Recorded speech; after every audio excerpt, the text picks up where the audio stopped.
विराजमान सभी संत, साधु, सन्यासी, तपस्वी, ब्राह्मण जन, गुरुजन एवं भगवान देवाधिदेव महादेव के आप सभी परम भक्त,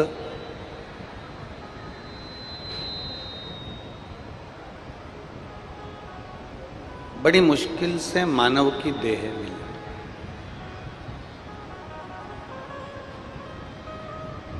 और मान लो यह मानव की देह मिल गई और मिलने के बाद में इस मानव देह को हम जान नहीं पाए। देने वाले ने तो दे दिया, देने वाले ने देने में ये सब पक्ष से नहीं चल रहे हैं, कोई से देने वालों ने तो दे दिया। परमात्मा ने ये हीरा जन्म हमको दे दिया, परमात्मा ने ये मानव की देह हमको प्रदान कर दी और बड़ा सुंदर ये स्वरूप मेरे भगवान देवाधिदेव महादेव ने आपको, हमको, सबको दिया। पर कभी विचार करिएगा, कभी अपने अंदर इस बात को उतारिएगा, कभी अपने भीतर एक भाव को प्रकट करिएगा कि परमात्मा ने तो ये मानव की देह दे दी। अब इस मानव की देह को हम कैसे पहचाने, इस मानव की देह को हम कैसे श्रेष्ठ बना सकें, ये आपके और हमारे ऊपर निर्भर करता है। जैसे एक व्यक्ति को एक पड़ा हुआ हीरा मिल गया और वो हीरा कोहिनूर हीरा था।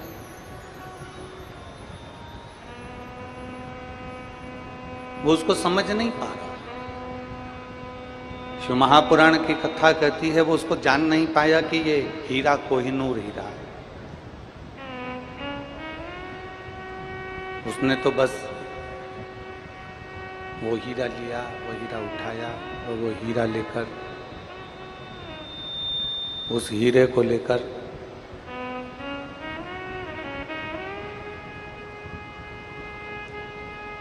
वो गुरुजी के पास पहुंच गए और गुरुजी ने उस हीरे को देखा और हीरे को देखकर उस शिष्य से पूछा, उस शिष्य से पूछा कि तू इसको जानता है, ये क्या है?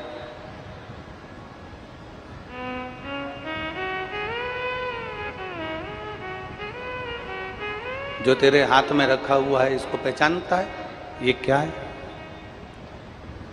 शिष्य ने कहा, गुरुदेव बस मैं तो रास्ते से आ रहा था और मुझे ये पड़ा हुआ पत्थर मिल गया।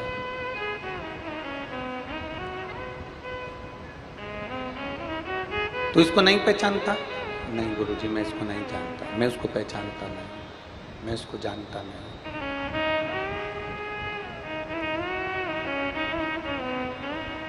बस गुरुजी ने कहा, एक मनुष्य की कीमत क्या है, एक मानव की कीमत क्या है, तो इस पत्थर से पहचान सकता। ले इस पत्थर को लेकर जा और छोटे से छोटे व्यापारी से लेकर बड़े से बड़े व्यापारी तक इस पत्थर को, उसकी कीमत आंक। ये प्रसंग हम पहले भी एक बार बोल चुके हैं, इस प्रसंग को हम पहले भी सुना चुके हैं।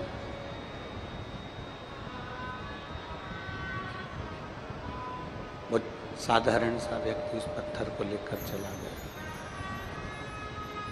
वो व्यक्ति पत्थर को लेकर गया, एक सब्जी बेचने वाले के पास में पहुंचा और उसने कहा कि ये पत्थर मेरे पास में है और इस पत्थर को मुझे देना है।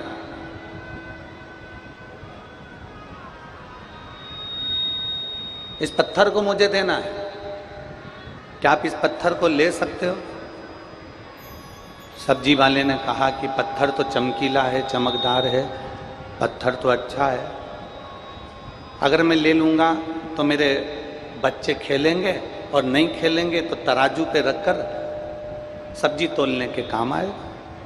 उसने कल ले ये 2 रुपए ले, और 2 रुपए लेकर इस पत्थर को मुझे दे दो। उसने कहा 2 रुपए में मैं पत्थर नहीं दूंगा। चल अच्छा 4 रुपए ले ले, नहीं दूंगा। उसने पत्थर को लिया, लेकर आगे गया। एक किराने की दुकान वाला मिल गया, और किराने की दुकान वाले से कहा मुझे ये पत्थर देना है। किराने वाले ने विचार करा कि इतना सुंदर पत्थर है, इसकी चमक कितनी जोरदार है, एक काम करता हूं ये पत्थर मैं ले लेता हूं। लाओ इस पत्थर को मुझे दे दो, मैं इसके 50 रुपए तुमको देता हूं, इसके 60 रुपए तुमको देता हूं, ये पत्थर तुम मुझे दे दो, इस पत्थर को तुम मुझे दे दो। उसने उसको भी पत्थर नहीं दिया। अब वो पत्थर लेकर आगे बढ़ा तो एक कपड़े वाले की दुकान पर गया। कपड़े वाले ने पत्थर को देखा तो चमकदार पत्थर था। उसने कहा इसको मैं ले लेता हूं, इसके 1000 रुपये मैं तुझको दूंगा। उसने भी उसको नहीं दिया। धीरे धीरे सुनार को मालूम पड़ गया, सोने चांदी वाले को मालूम पड़ गया कि कोई हीरा लेकर घूम रहा है और उसको हीरे की कीमत नहीं मालूम। सुनार ने कहा, जोहरी ने कहा कि ये पत्थर आप मुझको दे दो, ये पत्थर मैं ले लेता हूं और इसकी कीमत 1 लाख रुपए मैं तुझको दे देता हूं। जोहरी को भी उसने पत्थर नहीं दिया, जोहरी को पत्थर प्रदान नहीं किया। जब जोहरी को पत्थर नहीं दिया, राजा को सूचना मिली कि कोई कोहिनूर हीरा लेकर निकला हुआ है और उसकी कीमत आंक रहा है। राजा ने उसको बुलाया कि ये पत्थर हमको दे दो और हमारी पूरी राज्य की जितनी भूमि है, जो राजघराना है, सारा की सारा तुम ले लो। उसने पत्थर उनको भी नहीं दिया। वापिस गुरुजी के पास आ गया, गुरुजी आखिर ये पत्थर क्या है? तब गुरु ने कहा कि ये मानव का शरीर और ये पत्थर कोहिनूर हीरे जैसा है, जिसको पहचानने वाला चाहिए कि कौन किस वैल्यू से पहचानता है।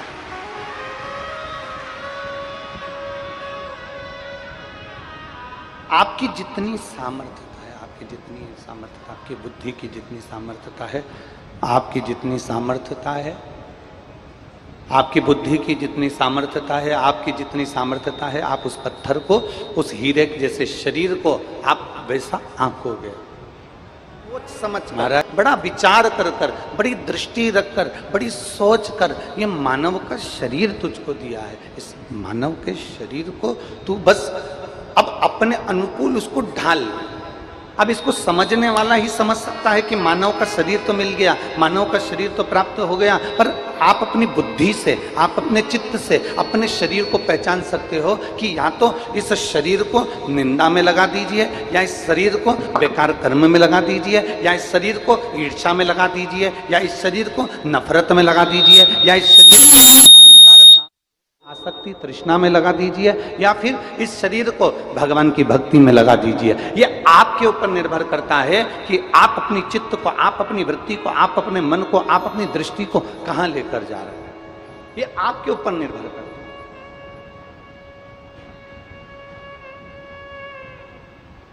अहंकार में अगर इस शरीर को लगा दिया, अभिमान में लगा दिया, तृष्णा में लगा दिया, आसक्ति में लगा दिया, वासना में लगा दिया, ये कुछ भी नहीं चल रहा है क्या?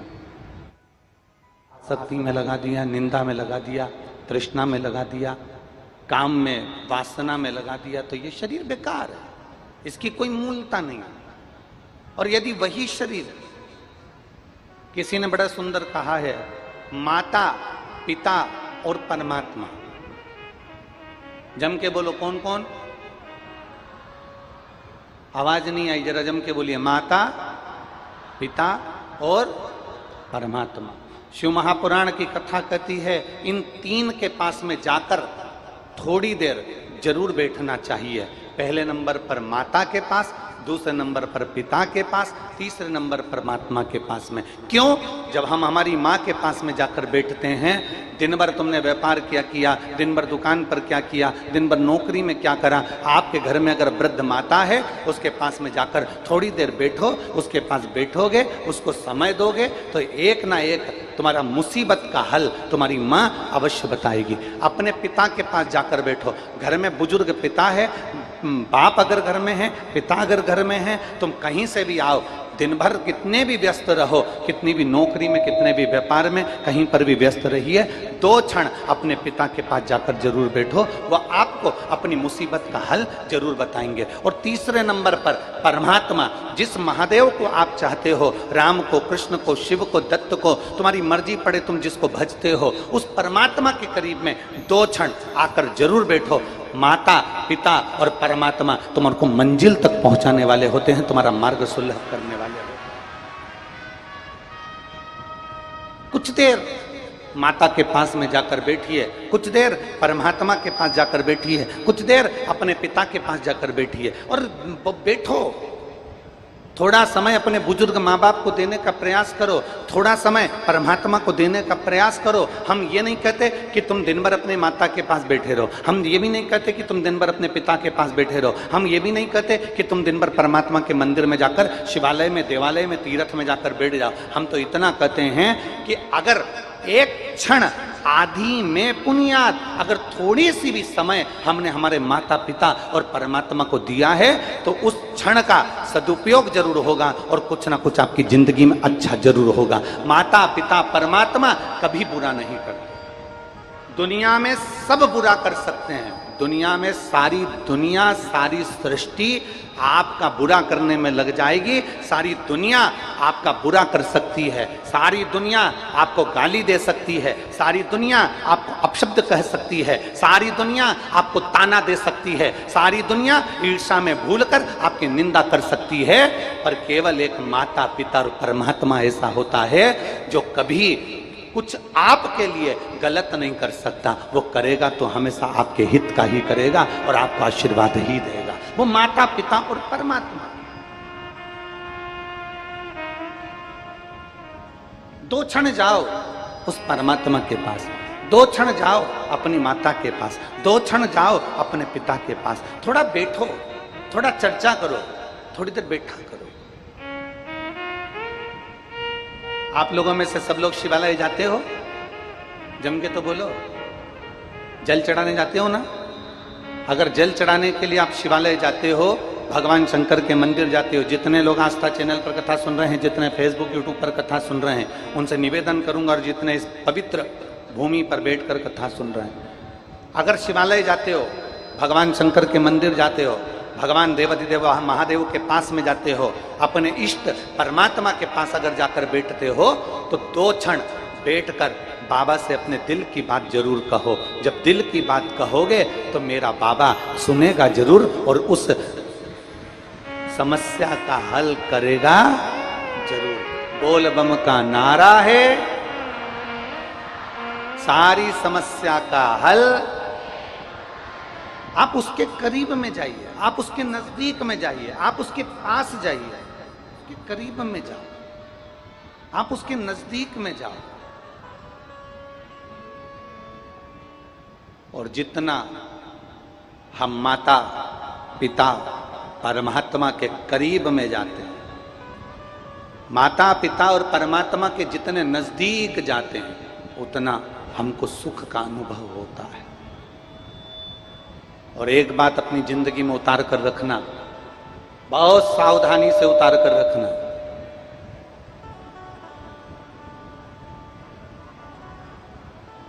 अपना दुखड़ा, अपना दर्द, अपनी तकलीफ किसी से मत कहना।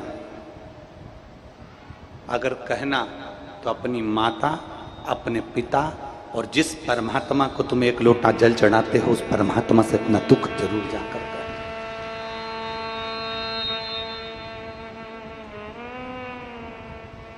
उसको पहचानो,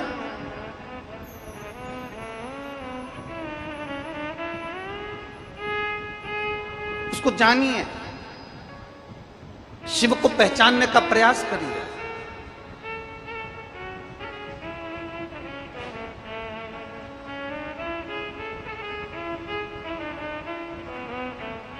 उस परमात्मा को जानने का प्रयास करिए।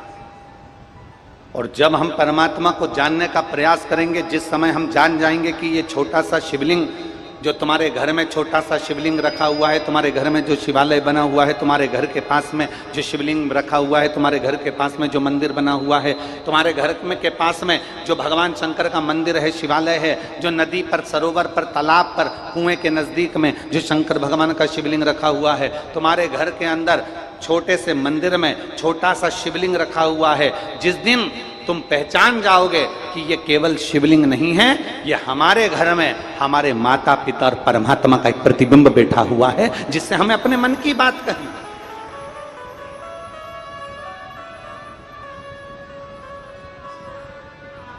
जिसको हमें अपने दिल की बात कहना,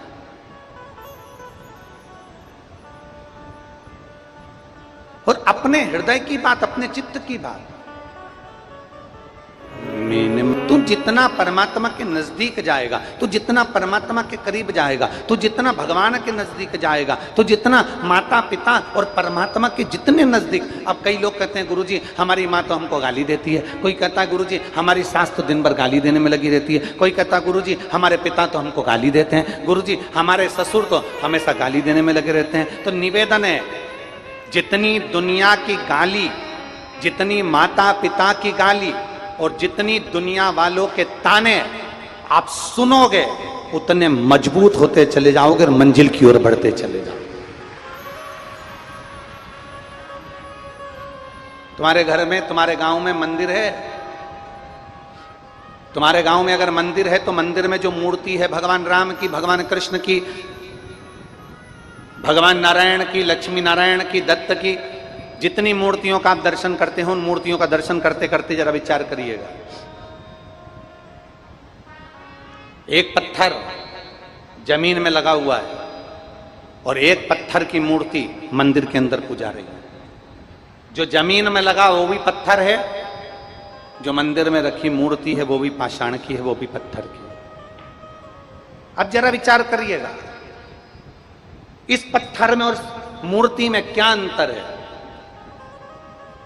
पत्थर को तराशा गया, नक्काशी करी गई, काटा गया, हथौड़ी चलाई गई, छेनी चलाई गई, खूब पत्थर को झेलना पड़ा, खूब मारा, तब जाकर वो पत्थर मूर्ति बन पाया, और मूर्ति बन गया तब जाकर वो किसी मंदिर में जाकर पूजाया, तब जाकर वो पत्थर किसी मंदिर में पूजाया। जब आपको कोई गाली देता है, अपशब्द कहता है, ताने देता है, आड़ा टेढ़ा बोलता है, आपको आपके लोग कहते हैं हमारी सास हमें गाली देती है, लोग कहते हैं हमारे ससुर हमें गाली देता है, लोग कहते हैं हमारे माता पिता हमको गाली देते हैं, वो जितना जितना देंगे, जितना जितना आपके लिए उंगली उठेगी, जितना जितना ताना दिया जाएगा, जितनी जितनी गाली दी जाएगी, जितना जितना अपशब्द कहा जाएगा, उतना उतना आप मंदिर में बैठने की एक मूर्ति की तरह से जाओगे। और याद रखना, सहन कर लिया तो मूर्ति बनकर मंदिर में पूजा गए, जो सहन नहीं कर पाए वो जमीन पर पत्थर लगकर उस पर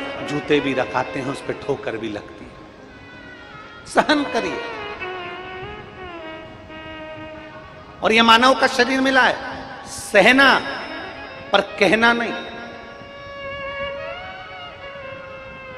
दुनिया अपशब्द बोले उसको बोलने दो, दुनिया ताना दे उसको देने दो, दुनिया गाली दे उसको देने दो, घर के लोग अपशब्द कहीं कहने दो, दुनिया के लोग, घर के लोग तुमको ताना दें, मेरी माँ ने ये कह दिया, मेरे पिता ने ये कह दिया, मेरे भाई ने ये कह दिया, मेरे बंधु ने ये कह दिया, मेरे सखा ने ये कह दिया, दुनिया के लोग ताना दे, देने दो, दुनिया के लोग गाली दे, देने दो, दुनिया के लोग अपशब्द कहें, कहने दो। सहना पर कहना नहीं, क्योंकि हम उनके जैसे नहीं हो सकते। हमें परमात्मा ने अपना बनाकर भेजा है, तो हमारी वाणी से हमें अपशब्द नहीं कहना। सह लो पर कहो ना,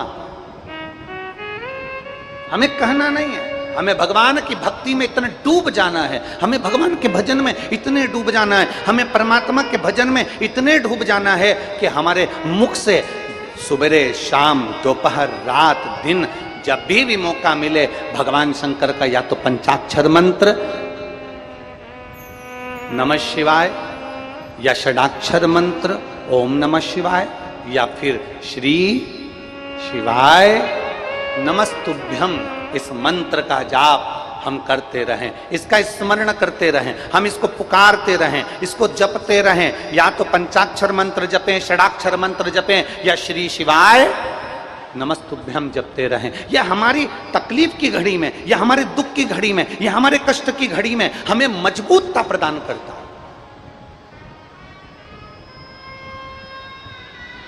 जब हमारी दुख की घड़ी आती है, जब हमारी तकलीफ की घड़ी आती है, उस जगह पर यह मजबूतता प्रदान करता है। हमारा किया गया जाप, हमारा किया गया अनुष्ठान, हमारा किया गया मंत्र जाप, हमारा लिया गया भगवान का नाम हमें मजबूत करता है, हमें प्रबलता प्रदान करता है। श्री शिवाय नमस्तु, श्री शिवाय नमस्तु, श्री शिवाय नमस्तु, श्री शिवाय नमस्तु। कभी मौका मिले तो शिव महापुराण के विद्येश्वर संहिता को उठाना, उसको पढ़ना। उस विद्येश्वर संहिता में लिखा हुआ है कि श्री शिवाय नमस्तुभ्यम बोलने वाले व्यक्ति का मात्र मुख का दर्शन कर लो तो ऐसा लगता है कि शंकर के मुख का दर्शन कर लिया। हमने हजारों अश्वमेध यज्ञ का पुण्य फल अपनी जिंदगी में प्राप्त कर लिया। हजारों अश्वमेध यज्ञ का फल हमने प्राप्त कर लिया।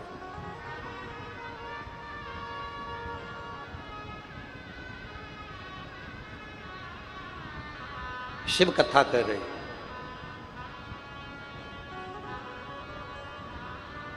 कहीं अभिमत्ता व्यक्ति के भीतर होती है तो वो परमात्मा से भी दूर हो जाता है, भगवान से भी दूर हो जाता है, भजन से भी दूर हो जाता है।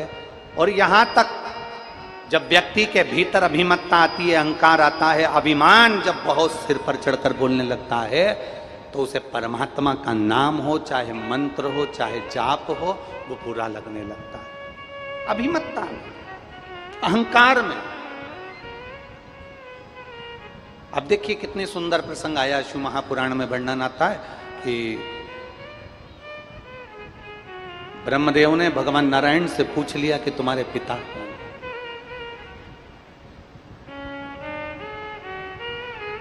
बहुत सुंदर संवाद है, बहुत ध्यान से सुनिएगा कि ब्रह्मा जी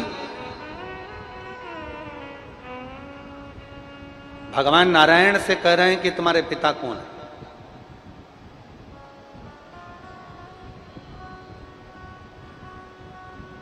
श्रीमान कैलाश जी, श्रीमान राम नारायण जी, श्रीमान प्रहलाद जी, श्रीमान ये तो हमारे यहाँ के पिता हैं, ये तो हमारे पृथ्वी के पिता हैं, ये तो हमारे मृत्यु लोक के पिता हैं। पर यदि सही मायने में अगर कोई तुमसे पूछे, सही मायने में अगर कोई तुमसे पूछे कि तुम्हारा पिता कौन, तो हमें छाती ठोक कर कहना चाहिए हमारा पिता देवाधिदेव महादेव है, हमारा पिता है। और वो सहज नहीं है।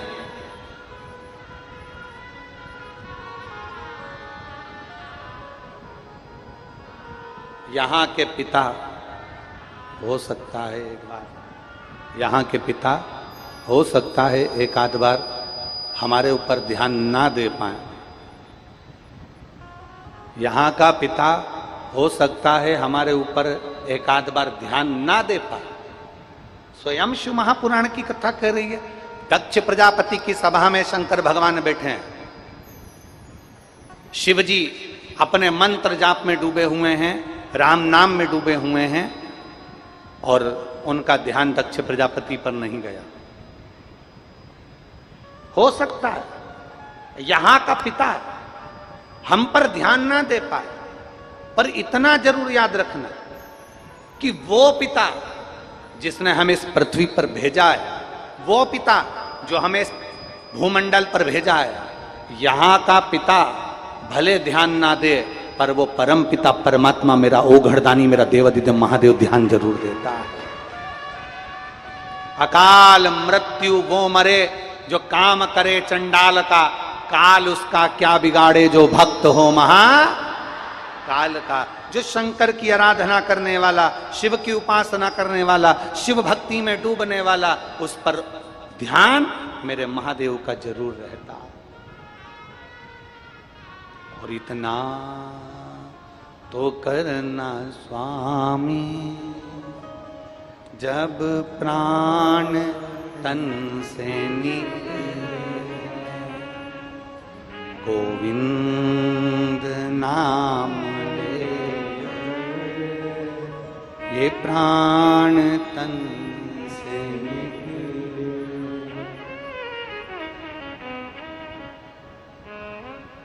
ये प्रयास हो, वो ध्यान रखे। हमने अभी ओमकारेश्वर की कथा में एक बात कही थी, आप लोगों ने श्रवण करा होगा, व्यासपीठ से देवदिव्य महादेव की पवित्र भूमि से कथा चल रही थी। उसमें एक बात कही थी, मनुष्य का मोबाइल ऑफलाइन हो सकता है, मनुष्य का नेट ऑफलाइन हो सकता है, मनुष्य का नेटवर्क ऑफलाइन हो सकता है, पर परमात्मा का नेटवर्क, तुम जिस दिन से पैदा हुए हो ना, मां के गर्भ में जिस दिन से आए हो, उस दिन से लेकर मरोगे ना, तब तक भगवान का नेटवर्क कभी फेल नहीं होता, वो तुम्हारे को देखता ही रहता है। वो तुम्हें देखता है।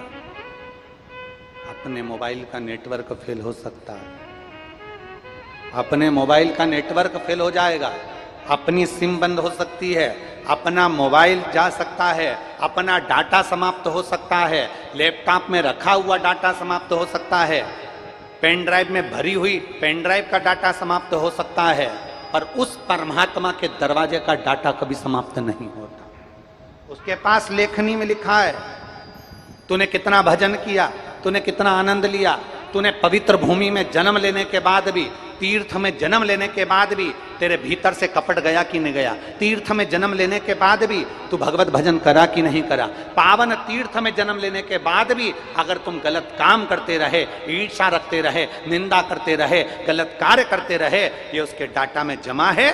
और मालूम पड़े संसार का मनुष्य एक छोटे से गांव में रह रहा है, एक छोटे से गंडई जैसे क्षेत्र में, मां गंगई की पवित्र भूमि पर आप रह रहे हैं, छोटे से गांव में, छोटे से नगर में, छोटे से शहर में आप रह रहे हैं। और छोटे से शहर में रहने के बाद भी अगर आपके भीतर परमात्मा का भजन है, तो याद रखना कि आप तीर्थ में बैठे हुए किसी साधु सन्यासी से बढ़कर आप हैं, क्योंकि आप छोटे से शहर और नगर में रहकर भी भगवान की भक्ति में डूबे हुए हैं।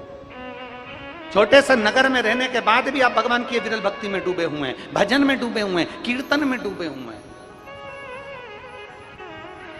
और वो भक्ति, वो भजन खाली नहीं जाता। एक पत्र है, देखिए,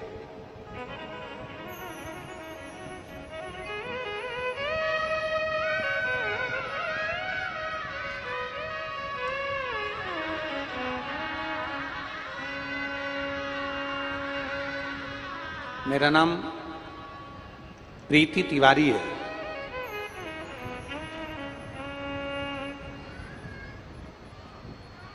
कहीं बैठी हैं प्रीति तिवारी? कहीं बैठी हो तो हाथ हिलाइएगा। अगर कहीं बैठी हो तो हाथ हिलाइए। मेरा नाम प्रीति तिवारी है। गुरुजी, जो लोग पत्र को पढ़ रहे हैं, गला पकड़ रहा है माइक, जो लोग पत्र को पढ़ रहे हैं एलईडी पर या आस्था चैनल पर या फेसबुक यूट्यूब पर, ध्यान दें। मेरा नाम प्रीति तिवारी है। गुरुजी, मैं जगदलपुर छत्तीसगढ़ की निवासी हूँ। कहीं बैठी हो तो हाथ हिलाइए। आप ही हैं? बच्चा आया है साथ में? बच्चा आया हो तो लिया।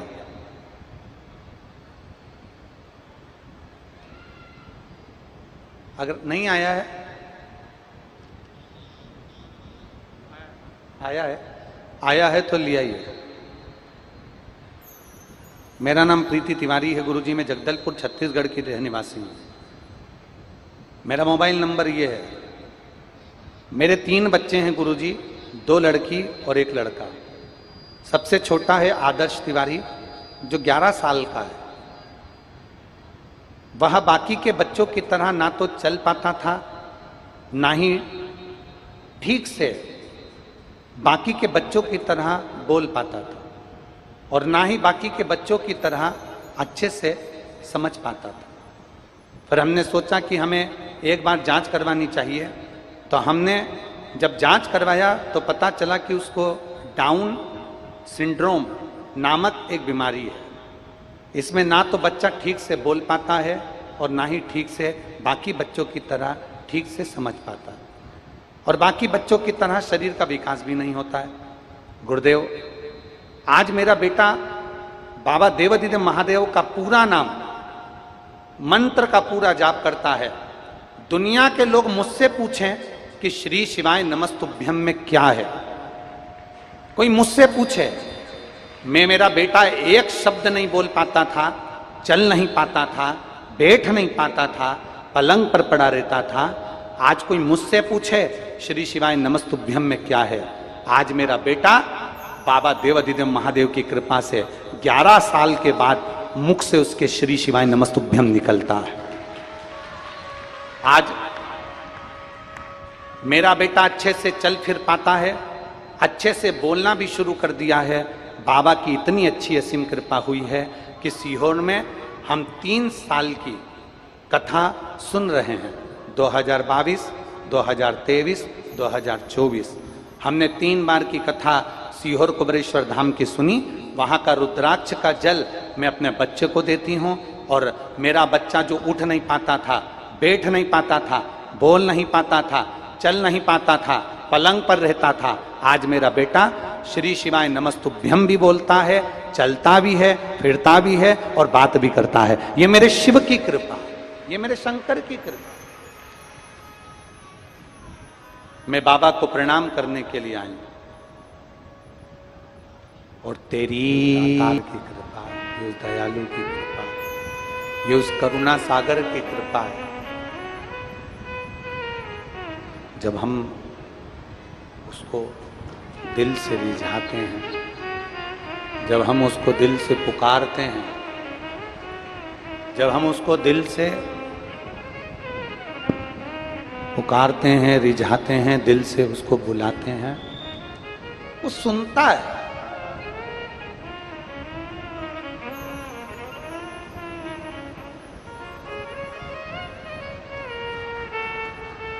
आपने दिल से पुकारा उसको, आपने दिल से उसको आवाज दी, आपने दिल से उसको नमन किया, आपने दिल से उसको पुकारा, तो क्यों ना सुने। केवल उसको हृदय से पुकारा जाए। और मेरे भोले दया करना, मैं तेरे भरोसे, मेरे बाबा दया करना, मैं तेरे भरोसे।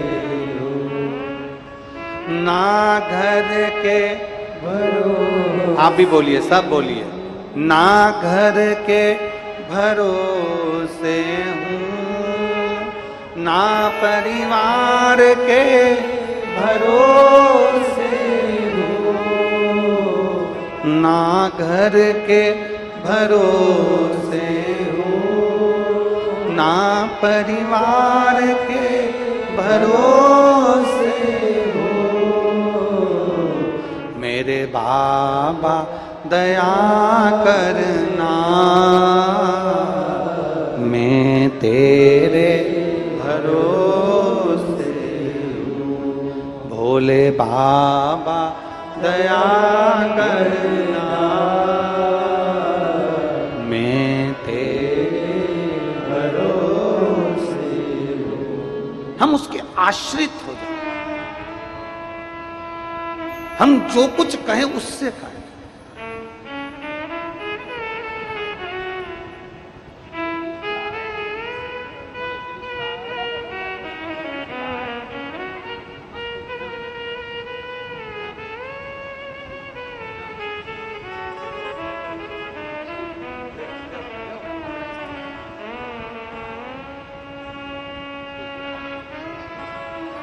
ये बालक, इसको एक बीमारी डॉक्टर के हिसाब से,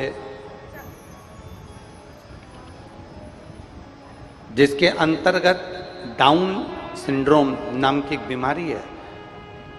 चलता नहीं था, बैठता नहीं था, बोलता नहीं था 11 साल तक, पर देवाधिदेव महादेव की कृपा से शंकर का चढ़ा हुआ जल दिया तो बोला भी, चला भी और आया।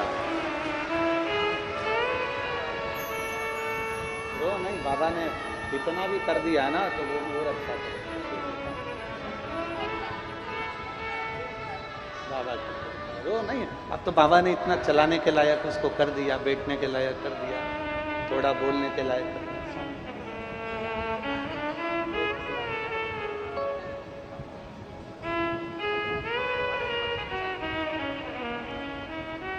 ये उसकी कृपा, ये उसकी उदार, ये उसकी दया।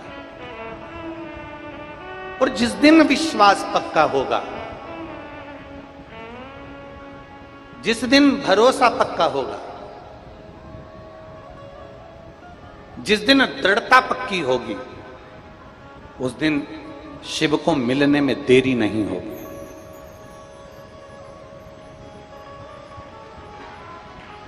शंकर मिलेंगे।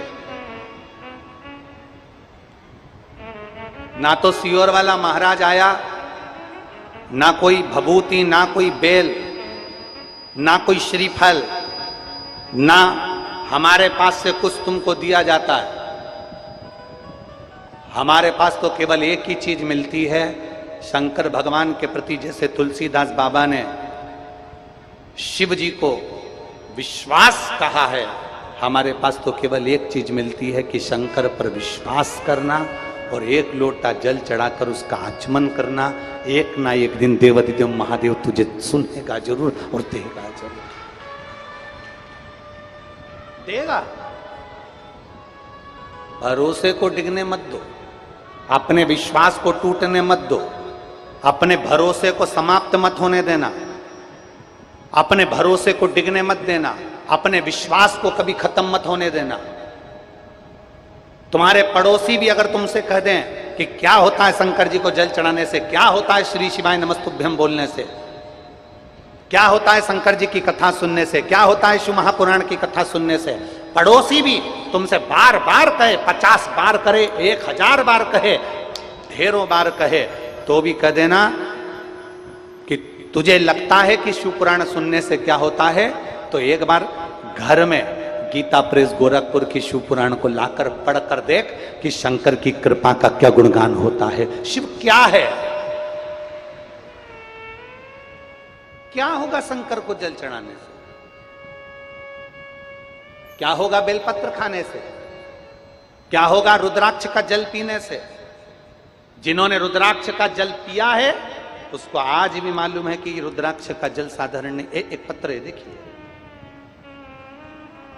इस पत्र में पहले जो फोटो लगे हैं आप उनको देखिए, जो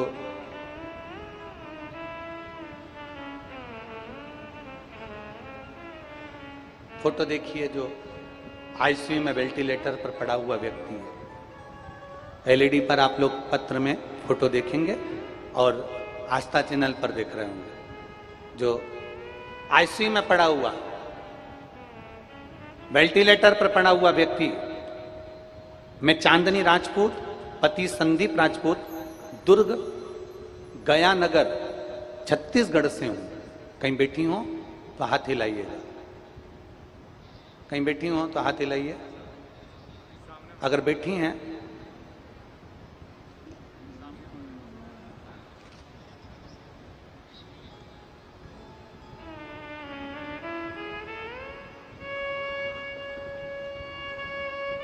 बैठी हो तो एक बेलपत्र लेने के लिए आप आ सकती हैं। मैं चांदनी राजपूत, पति संदीप राजपूत, दुर्ग गया नगर छत्तीसगढ़ से हूं गुरुदेव। मैं शिव की कृपा का क्या गुणगान करना चाहती हूँ। मेरे बड़े भैया उम्र 38 वर्ष का है, उसके फेफड़े में पानी भर गया था। डॉक्टरों को दिखाया तो डॉक्टर ने बोल दिया कि दवाई खाने से पानी सूख जाएगा। भाई का दवाई 6 महीने तक चला, आराम नहीं गिला, परेशानी बढ़ती गई। रायपुर के एम्स हॉस्पिटल में दिखाया तो डॉक्टर ने ऑपरेशन का बोल दिया। परेशानी बढ़ते गया, पानी पूरा मवाद बन गया था। फेफड़े में मवाद जम गया। एम्स हॉस्पिटल में डॉक्टर ने बोला यह बहुत समय लगेगा इलाज में, आप लोग कहीं और ले जाएं। समझ में नहीं आया हम कहाँ जाएं। फिर परिवार वालों ने बताया कि एसएमसी हॉस्पिटल ले जाओ। वहां गए तो डॉक्टर ने ऑपरेशन करने का बोल दिया। मेरे भाई का पहला ऑपरेशन 3/4/2024 को चौथे महीने में हुआ। फिर एक सप्ताह के बाद एक्सरा हुआ तो डॉक्टर ने फिर बोल दिया कि इसके फेफड़े में फिर मवाद भरा गया।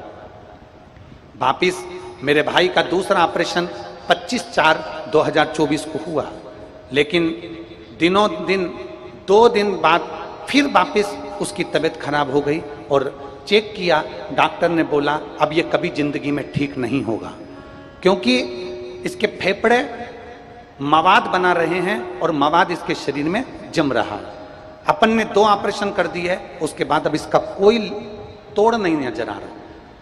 माँ पापा बहुत परेशान हो गए, अब करें तो करें क्या।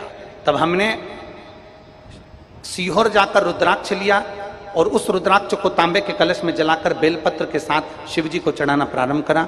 मंदिर जाते, बेलपत्र लाते, भाई को देते और उस पानी को थोड़ा सा पिला देते। आज बाबा की कृपा का मैं क्या गुणगान करूं गुरुदेव। डॉक्टरों ने जवाब दे दिया था कि पूरी जिंदगी ऐसा ही रहेगा, चल नहीं पाएगा, फिर नहीं पाएगा, काम नहीं कर पाएगा। आज बाबा की कृपा से मेरा भाई पूरी तरह से ठीक है, जिसका फोटो मैं पीछे लगा रही हूं। आज मेरा भाई पूर्ण तरह से ठीक है। आप लोग एलईडी पर आस्था चैनल पर फोटो देख सकते हैं। ये दूसरा, वो घर आ गया। उन्होंने एक बात बहुत अच्छी लिखी। रायपुर अमलेश्वर की कथा में पहले दिन हम पहुंचे, भाई की तबीयत इतनी खराब थी, हमने अमलेश्वर की कथा में जाकर सबके हाथ जोड़े, उनसे निवेदन किया कि एक बेलपत्र दे दो। पहले दिन की कथा में हमें किसी ने बेलपत्र नहीं दिया। तब हमने वहां खड़े हुए एक बाउंसर से कहा, भैया मेरे भाई की तबीयत खराब है, मेरी भाभी रोती हुई आई है, आप बेलपत्र दे दो। बाउंसर ने कहा ऊपर तो हम नहीं जा सकते, पर एक काम करते हैं, हमारे पास में एक बेलपत्र पर्स में रखी है, हम दे देते हैं। और बेलपत्र तो दे रहे हैं, पर जहां कथा हो रही है वहां की मिट्टी उठा कर ले जाओ। मेरी भाभी अमलेश्वर की मिट्टी उठा के ले गई और एक बेलपत्र बाउंसर से मांग कर ले गई। हमने वो बेलपत्र भाई को दी और मिट्टी उसके शरीर पर लगाना प्रारंभ करा। देवाधिदेव महादेव की कृपा से 7 दिन की कथा पूरी हुई और मेरे भाई की छुट्टी हो गई। मैं बाबा को धन्यवाद देता हूं यहां प्रणाम करने के लिए। ये शिव तत्व है, ये ओघड़ी है, ये शंभू है, ये त्रिकालदर्शी है।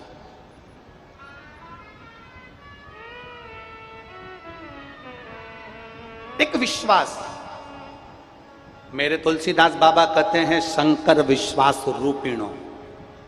मेरे तुलसीदास बाबा कहते हैं शिव को विश्वास मान लीजिए। और जिसने शंकर भगवान को विश्वास मान लिया, जिसने शिव पर भरोसा कर लिया, एक विश्वास दृढ़ी जब हो गया, शिव को विश्वास मानकर आप शंकर के पास जाकर कुछ कहना प्रारंभ करोगे, मेरा देवाधिदेव महादेव तुम्हारे दुख की घड़ी में तुम्हारे साथ खड़ा जरूर होगा। माता पिता और परमात्मा ये सुख की राशि है, इनके पास बैठने से कुछ घटता नहीं, हमें बढ़ता ही है।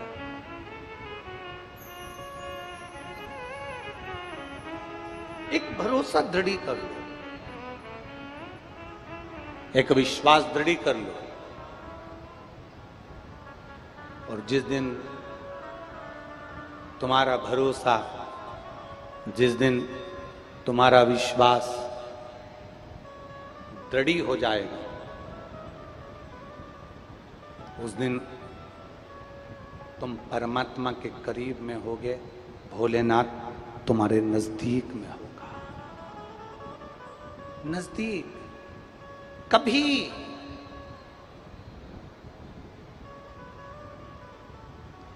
शिव महापुराण की कथा कहती है, कभी मेरे महाकाल के दरवाजे पर जा ना सको, कभी मेरे महाकाल के दरवाजे पर जा ना सको, तो घर में बैठकर दिल से एक बार महाकाल को याद कर लेना, मेरा महाकाल तेरे दरवाजे पर खड़ा मिल जाएगा। खड़ा मिलेगा।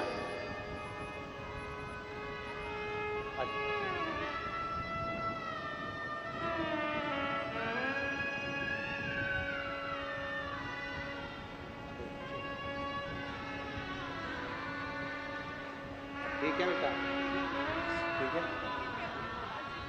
आराम हो गया, घर आ गए। यहाँ लाए थे, बता रही हैं। अब चलने फिरने लगे तो हम सुबह उनको यहाँ प्रणाम करने के लिए वहाँ से लेकर आए थे। अब पूर्ण तरह से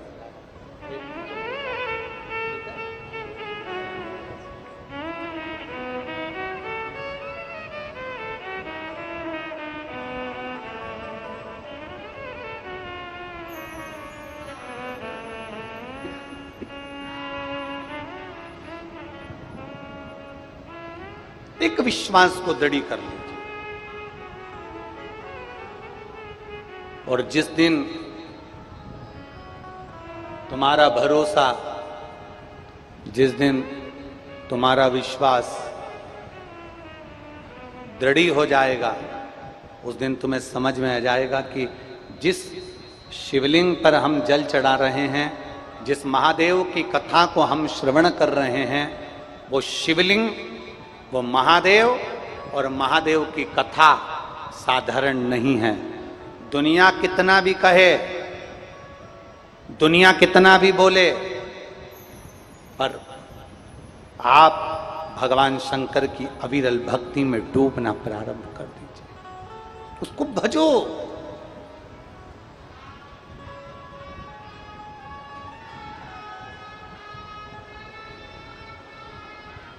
वो एक लाइन आप लोग गुनगुनाते हो, कौन कहता है भगवान आते नहीं, द्रौपदी की तरह हम, अरे बोलो तो जम के, बुलाते नहीं। कौन कहता है भगवान खाते नहीं, बेर शबरी की तरह हम खिलाते। कौन कहता है भगवान सोते नहीं, माँ यशोदा के जैसे लोरी सुनाते। कहां सुनाते, कौन कहे? जिस दिन पक्के भरोसे के साथ में, जिस दिन पक्के विश्वास के साथ में, जिस दिन पक्की दृढ़ता के साथ में हम परमात्मा को पुकार लेंगे, परमात्मा हमारे सम्मुख में किसी ना किसी के रूप में हमारे सामने आकर खड़ा हो जाए।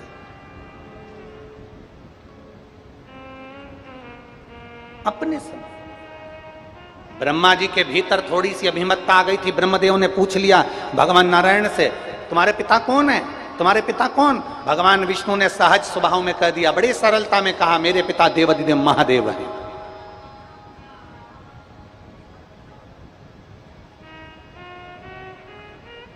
भगवान विष्णु ने बड़ी सरलता में कह दिया, भगवान नारायण ने बड़ी सहजता में कह दिया, मेरे पिता देवाधिदेव महादेव हैं।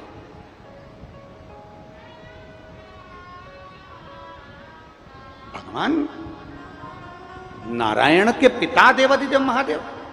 हाँ,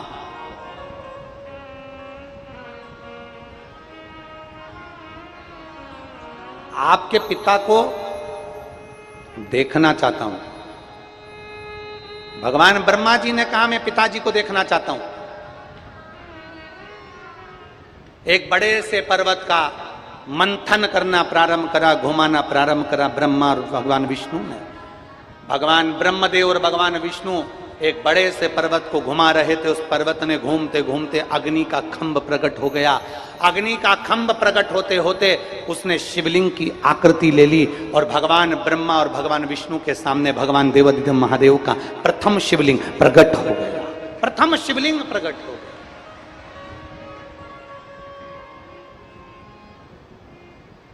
अब दुनिया के लोगों की भ्रांतियां देखिए। अब कोई तो कह देता है कि शंकर भगवान के शिवलिंग की आराधना मत करो, कोई कह देता है शंकर भगवान के शिवलिंग पर जल मत चढ़ाओ, कोई कह देता है शंकर भगवान के शिवलिंग की पूजन ना करो, क्योंकि कई लोग अपने अपने विचार रख देते हैं। पर शिव महापुराण की कथा कहती है, विदेश्वर संहिता कहती है, भगवान ब्रह्मा और भगवान विष्णु ने एक बड़े से पर्वत को घुमाना प्रारंभ करा और घुमाते घुमाते शंकर भगवान का स्वरूप वहां प्रकट हो गया। वो शिवलिंग की आकृति प्रकट हो गई, भगवान शंकर वहां प्रकट हो गए और आकाशवाणी हुई, ब्रह्मदेव तुम भगवान नारायण के पिता को जानना चाहते थे, मेरे स्वरूप का दर्शन तुमको हुआ है। मृत्युलोक में, संसार सागर में, पृथ्वी पर, इस भूमंडल में जो संसार के मनुष्य मेरे इस स्वरूप की पूजन करेंगे, शंकर भगवान कहते हैं मेरे इस लिंग स्वरूप की पूजन करेंगे, संसार का वो मनुष्य मेरी आराधना करते हुए सर्व सुखों को पाता हुआ अंत में कैलाश धाम पर जाकर विराजमान हो जाएगा। जिसने शिव को भज लिया, जिसने शंकर को जान लिया, जिसने भगवान देवादिदेव महादेव को पहचान लिया, वो जान गया कि शिव तत्व है क्या।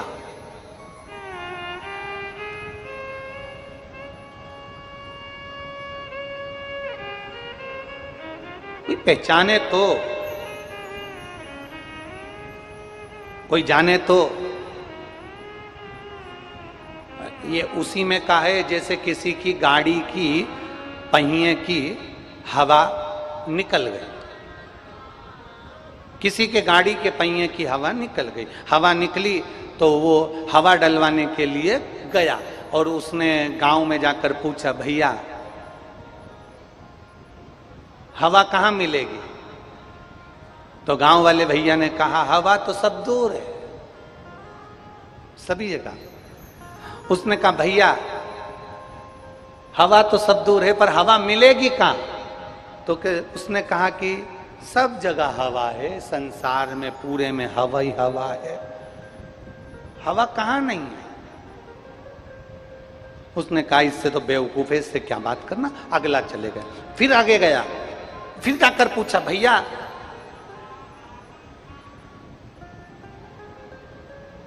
हवा चाहिए, हवा मिलेगी?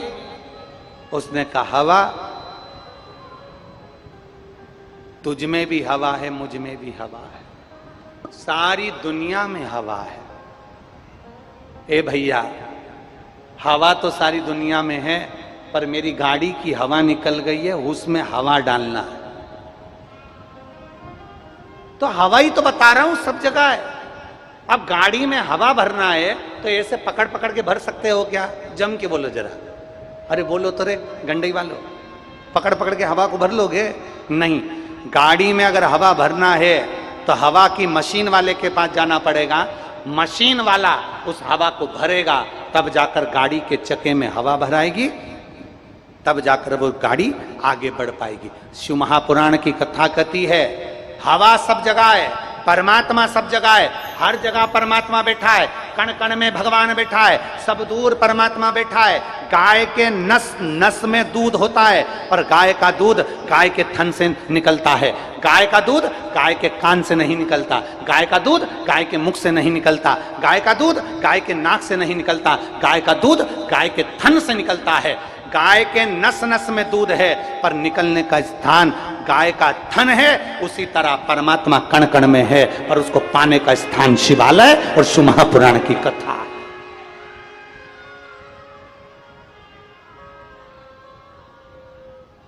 हवा सब जगह पर है, हवा हर जगह पर विराजमान है, पर उस हवा को गाड़ी के अंदर भरना है तो मशीन के पास जाना पड़ेगा। उसी तरह आपको और हमको परमात्मा को प्राप्त करना है तो शिव महापुराण की कथा में जाना पड़ेगा, तब परमात्मा प्राप्त हो, तब भगवान प्राप्त हो। बिना वहां जाए हमें परमात्मा मिल ही नहीं सकता। ब्रह्मा और भगवान विष्णु ने घर्षण किया, शिवलिंग की आकृति प्रकट हो गई, भगवान शंकर का एक प्रतिबिंब प्रकट हो गया, भगवान शंकर के शिवलिंग की आकृति प्रकट हुई, शिवलिंग की आकृति प्रकट हुई तो ब्रह्मदेव ने कहा, इस शंकर भगवान का सिर कहां है और पांव कहां है? शिवलिंग की आकृति में पांव कहां, सिर कहां? ढूंढने के लिए ब्रह्मा और विष्णु ने विचार करा। ब्रह्मदेव कहते हैं, मैं भगवान शंकर का सिर देखकर आता हूं, नारायण तुम पांव देख कर आओ, चरण देख कर आओ। भगवान विष्णु पाताल में जाने लगे, भगवान ब्रह्मा आकाश में जाने लगे। भगवान ब्रह्मा सिर ढूंढ रहे हैं और भगवान विष्णु चरण ढूंढ रहे हैं। ढूंढते ढूंढते ढूंढते ढूंढते ढूंढते भगवान विष्णु को लगा पिता का चरण ढूंढना कठिन है, वापिस आ गए। संसार में कोई जन्म नहीं लिया जो अपने पिता को पहचान जाए।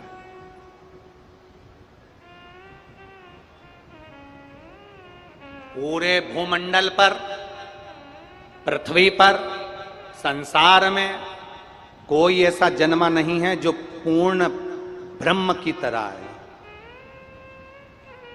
संसार में कोई पूर्ण ज्ञानी पैदा नहीं हुआ, संसार में कोई पूर्ण पैदा नहीं हुआ। संसार में पूर्ण ब्रह्म तो एक मेरा देवाधिदेव महादेव है, उसके सिवा संसार में कोई पूर्ण नहीं हो सकता। मेरा शिव पूर्ण है। दुनिया के लोग कहते हैं हम बड़े ज्ञानी हैं, दुनिया के लोग कहते हैं हम महाज्ञानी हैं, दुनिया के लोग कहते हैं हमने इतने वेद, इतने पुराण, इतने शास्त्र पढ़ के रखे हैं, हमारे पास में हमें ये मंत्र आता, हमें वो मंत्र आता, हमें ये तंत्र आता, हमें वो तंत्र आता। दुनिया में कोई पूर्ण ज्ञानी पैदा नहीं हुआ, संसार में कोई पूर्ण ज्ञानी पैदा नहीं हुआ। संसार में सब अपूर्ण है, पूर्ण तो केवल मेरा देवाधिदेव महादेव, मेरा नारायण, मेरा शंकर है, मेरा कृष्ण, मेरा राम है, मेरे शिव हैं, वो पूर्ण है। बाकी के सब अपूर्ण है।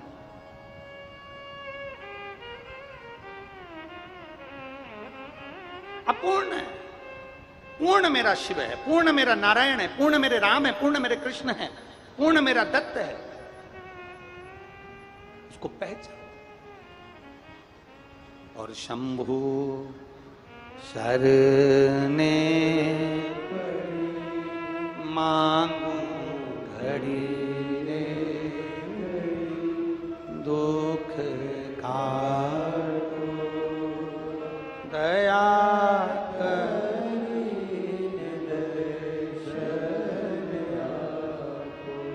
शंभु शरणे मांगू घड़ी रे दुख काटो दया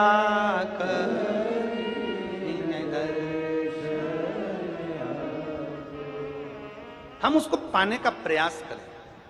ब्रह्मा जी गए शीश ढूंढने के लिए, नहीं मिला, केतकी के फूल को लिया है, गौ माता को लिया है। तुम मेरी ओर से सत्य बोल देना, तुम मेरी ओर से सत्य बोलने का प्रयास करना, मेरी ओर से जाकर बोल देना। तो इतने में केतकी के फूल ने बोला तुम्हें तो भगवान शंकर का सिर नहीं मिला।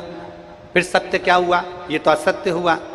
भगवान ब्रह्मा जी ने कहा अगर केतकी के फूल तो शंकर भगवान के सामने जाकर, भगवान नारायण के सामने जाकर बोल देगा कि शिव जी का सिर ब्रह्मा जी को मिल गया, मैं तुझे सारे देवताओं पर चढ़ाने की अनुमति दे दूंगा। गौ माता ने कहा मैं झूठ नहीं बोलूंगी। ब्रह्मा जी ने कहा मैं सबसे पहली रोटी घर की तुझे खिलवाऊंगा, तू चल के बोल दे नारायण के सामने कि ब्रह्मा जी को शंकर भगवान का सिर मिल गया। भगवान नारायण से पूछा गया, ब्रह्मा जी ने पूछा प्रभु आपको क्या शंकर भगवान के चरण मिल गए?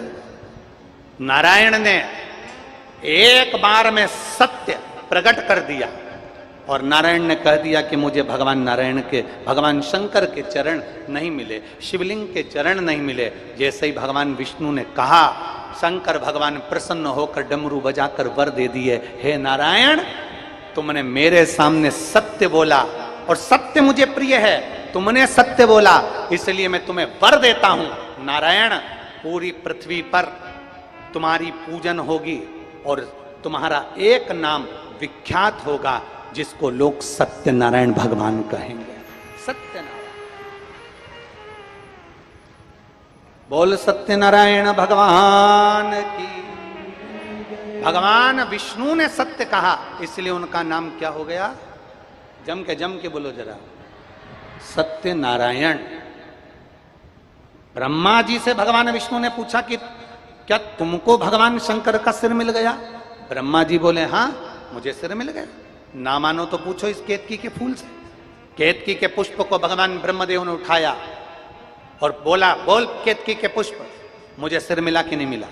केतकी के फूल ने भगवान शंकर और नारायण के सामने झूठ बोल दिया कि ब्रह्मा जी को शंकर भगवान का सिर मिल गया इतने में आकाशवाणी हो गई, ब्रह्मदेव ये केतकी का फूल झूठ बोल रहा है और तुम झूठ बोल रहे हो, ये असत्य है। और बहुत ध्यान देना, आज की दुनिया सत्य को दबाना चाहती है, असत्य को प्रकट करना चाहती है। आज की दुनिया है ही ऐसी। आज के जमाने में सत्य को दबाया जाता है, आज के जमाने में सत्य को छुपाया जाता है, आज के जमाने में सत्य को नीचा किया जाता है, असत्य को प्रकट किया जाता है, दबाव बनाया जाता है असत्य के लिए। और सत्य वाले कम होते हैं, असत्य वाले ज्यादा होते हैं। सत्य में केवल एक भगवान विष्णु सत्य नारायण थे, और असत्य में स्वयं ब्रह्मदेव, स्वयं केतकी का फूल, स्वयं गौ माता खड़ी थी। तीन खड़े थे असत्य बोलने के लिए, और सत्य बोलने वाला केवल एक, मेरे नारायण, मेरे भगवान विष्णु, स्वयं सत्य नारायण खड़े थे। सत्य को दबाया जाता है, सत्य को परास्त किया जाता है, सत्य को छुपाया जाता है, असत्य को प्रकट किया जाता है।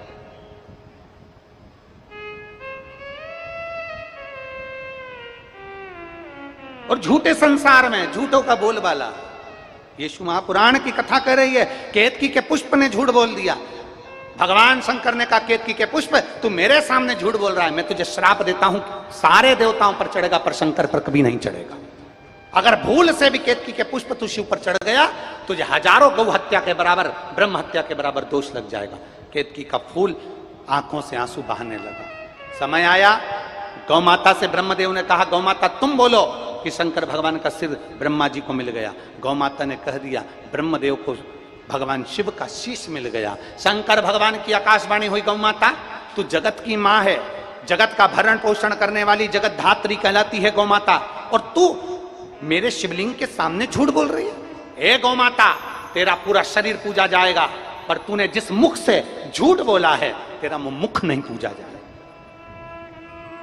दुनिया के सारे दान आगे से होंगे, वस्त्र दान आगे से, कन्यादान आगे से, मुद्रा दान आगे से, स्वर्ण दान आगे से, अन्न दान आगे से, मंदिर की परिक्रमा आगे से, पर सुनो गौ माता, गौ का दान गाय की पूंछ पकड़कर किया जाएगा, पीछे से किया जाएगा, क्योंकि तुमने झूठ बोल दिया, तुम असत्य बोल दिया।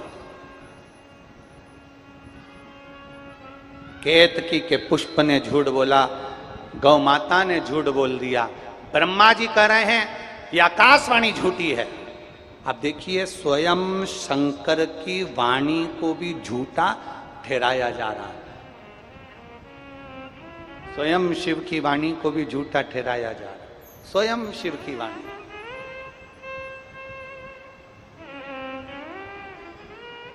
शंकर भगवान के लिए ब्रह्मा जी कर रहे हैं, ब्रह्मदेव भगवान शिव के लिए कह रहे हैं ये आकाशवाणी झूठी है, ये आकाशवाणी जो हो रही है झूठी है, ये शंकर की वाणी नहीं हो सकती। अब शिव की वाणी को भी ब्रह्मदेव झुठला रहे हैं, उसको दबा रहे हैं कि ये वाणी झूठी है।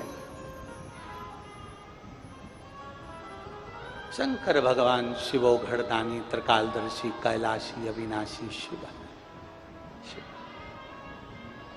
मेरे भोलेनाथ अपने पैर के नखून को तोड़कर फेंके, काल भैरव प्रकट कर लिया, काट दे ब्रह्मा जी का सिर, जिस ब्रह्मा जी के मुख से झूठ निकल रहा है, काट सिर।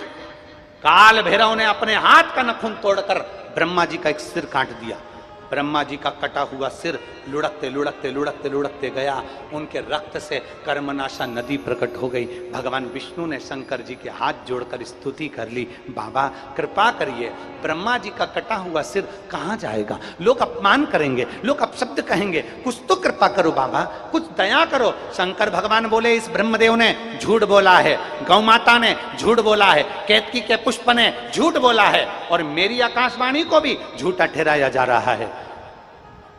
ब्रह्मदेव कहते हैं, भगवान नारायण कहते हैं, आप क्षमा करो क्योंकि क्षमा की मूर्ति हो, आप कृपा करो क्योंकि कृपा की मूर्ति हो। भगवान शिव, आपका तो नाम कर्पूर घोरम करुणावतारम संसार सारम भुजगे। शिव जी, आप तो कर्पूर घोरम करुणावतारम, आप करुणा के अवतार हैं, आप संसार का भरण पोषण करने वाले हैं, आप दुनिया का कल्याण करने वाले हैं, आपको गुस्सा नहीं करना, आपको क्रोध नहीं करना, आप तो क्षमा की मूर्ति हैं। आप एक बार क्षमा कर दीजिए, प्रभु कृपा कर दीजिए। और ध्यान देना, जो सत्य पर डिगा होता है, जो सत्य के अनुकूल चलता है, जो सत्य पर प्रबल होकर चलता है, वो झुकना भी जानता है, नम्रता भी जानता है और अपनी वाणी की मिठासता भी जानता है। जिसके अंदर सत्यता है, जिसके अंदर सत्यता का पुट है, जिसके अंदर नम्रता का पुट है, जिसके अंदर सत्यता भरी होती है, वो झुकना भी जानता है, प्रणाम करना भी जानता है, नमनता भी जानता है, साष्टांगता भी जानता है और जगत का कल्याण करना भी जानता है। जिसके अंदर सत्य समाहित होता है। शंकर भगवान से कहा गया, आप तो कर्पूर घोरम करुणावतारम संसार सारम भुजगेंद्रहारम, आप तो करुणा के सागर हो। ब्रह्मा जी ने आपको अपशब्द कहे, ब्रह्मा जी ने कुछ कह दिया, ब्रह्मा जी का सिर कट गया, पर क्षमा कर दो, क्षमा करो। शंकर भगवान ने नारायण जी के कहने पर भगवान ब्रह्मा जी के कटे हुए सिर को बट वृक्ष बना दिया और कहा, ये बड़ का पेड़ कहलाएगा, बट वृक्ष कहलाएगा। तो क्या ब्रह्मा जी का सिर पूजनीय नहीं होगा? शंकर भगवान कहते हैं, इसने असत्य बोला है तो भी मैंने इसको बट वृक्ष बना दिया। मैं स्वयं, ब्रह्मा जी कह रहे हैं, भगवान शंकर कह रहे हैं, भले इसने झूठ बोला, भले इसने असत्य करा, भले इसने गौ माता को लेकर आया, भले केतकी के फूल को लेकर आया, उसके बाद भी मेरे शंकर ने करुणा करी। और शिव जी कहते हैं, मैं इस बड़ के पेड़ के नीचे स्वयं आकर बैठूंगा और दुनिया में मेरा नाम बटकेश्वर महादेव कहलाएगा। बटकेश्वर महादेव, बोलो बटकेश्वर महादेव की। भगवान शिव का एक नाम बटकेश्वर महादेव हो गया।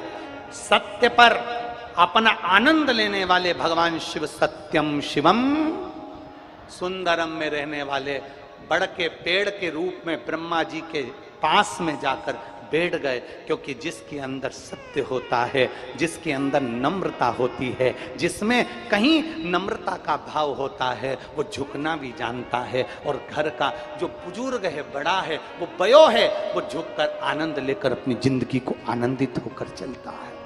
आनंद सोए थे, बाहर फेंक दो। मरे हुए व्यक्ति के कपड़े बाहर फेंक दिए जाते हैं, मरे हुए व्यक्ति के चादर बाहर फेंक दी जाती है, मरे हुए व्यक्ति की दरी बाहर फेंक दी जाती है, मरे हुए व्यक्ति का डंडा, छड़ी, चश्मा बाहर फेंक दिया जाता है। इतने में छोटा सा बच्चा रोते रोते बोला, मम्मी दादाजी के गले की चेन भी तो फेंक दो। दरी फेंक दी, चादर फेंक दी, डंडा फेंक दिया, चश्मा फेंक दिया, दवाई फेंक दी, दादाजी का एक एक सामान, मरे हुए व्यक्ति का एक एक सामान फेंक दिया गया। तो गले में पड़ी हुई चेन, हाथ में पड़ी हुई अंगूठी फेंकी नहीं जाती। इतने में माँ ने बेटे को धर के दिया, चुप बैठ, ये थोड़ी ना फेंकते, प्रॉपर्टी थोड़ी ना फेंकते, गोल्ड थोड़ी ना फेंकते। अरे देख लिया संसार हमने,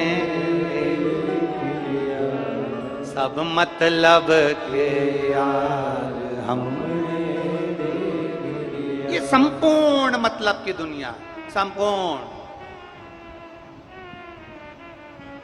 केवल मतलब की दुनिया, केवल मतलब की।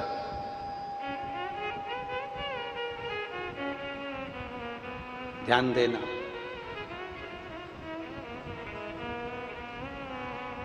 एक बात आपसे पूछें, उत्तर दीजिएगा। दाल में नमक कम है तो ऊपर से डाल सकते हो कि नहीं डाल सकते? अरे बोलो तो जम के, डाल सकते। रोटी में नमक कम है तो,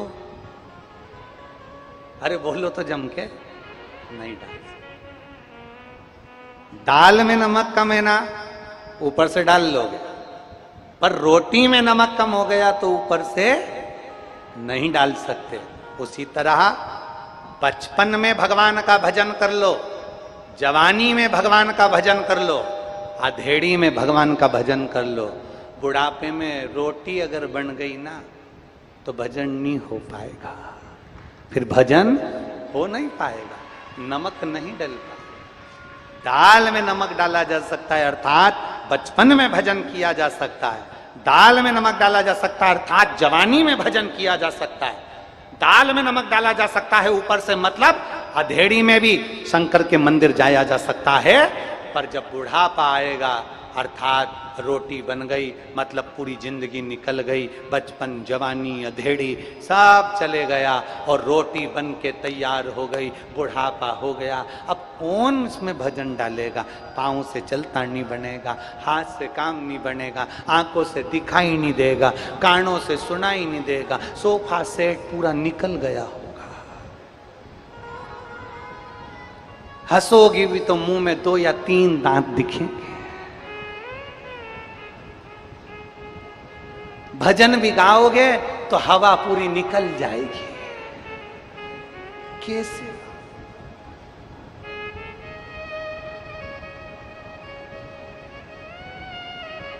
बुढ़ापे में अंधे हो जाओगे, तरस तुम कर नहीं पाओगे, दरस कर भरी जवानी में बुढ़ापा किसने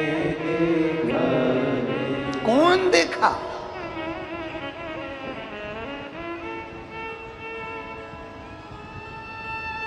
बुढ़ापे में लंगड़े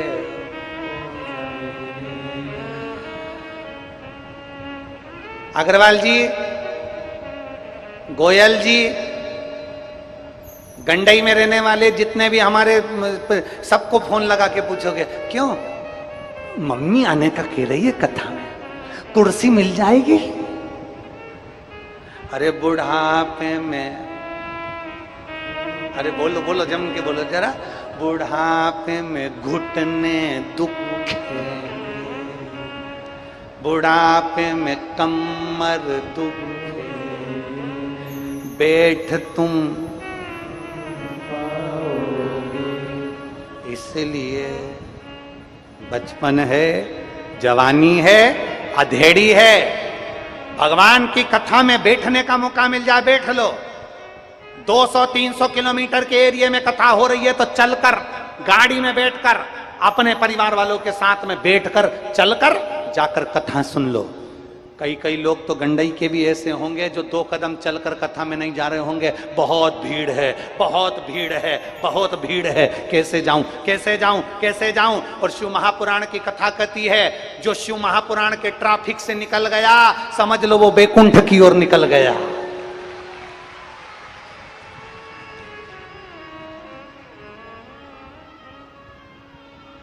भगवान यहाँ ट्रैफिक में उलझाता जरूर है, वो उलझाता क्यों? क्योंकि जितनी देर तुम यहां उलझ लिए वहां सुलझ जाओ। और बुढ़ापे में बेहरे हो जाओगे। मशीन लगा के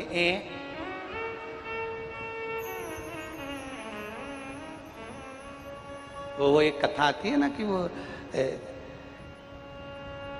एक बूढ़े व्यक्ति, उसको सुनाई कम देता था, उसको बहरा बह जाता, सुनाई ना। उसका दोस्त बीमार पड़ गया।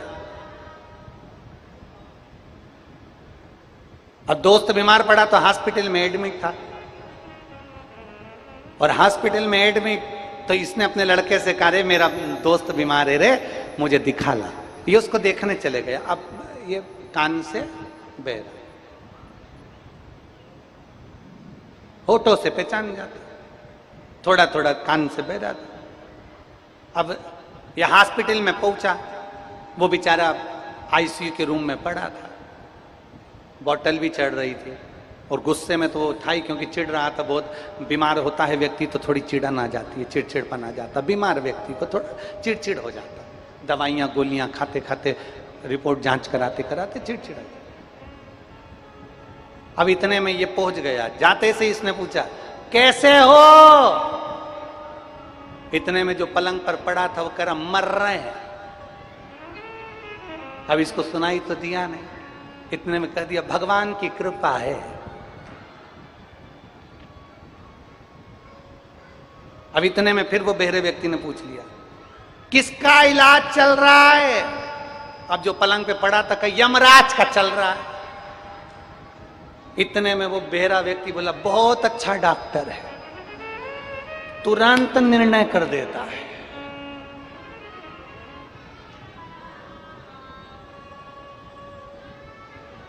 फिर उसने पूछा,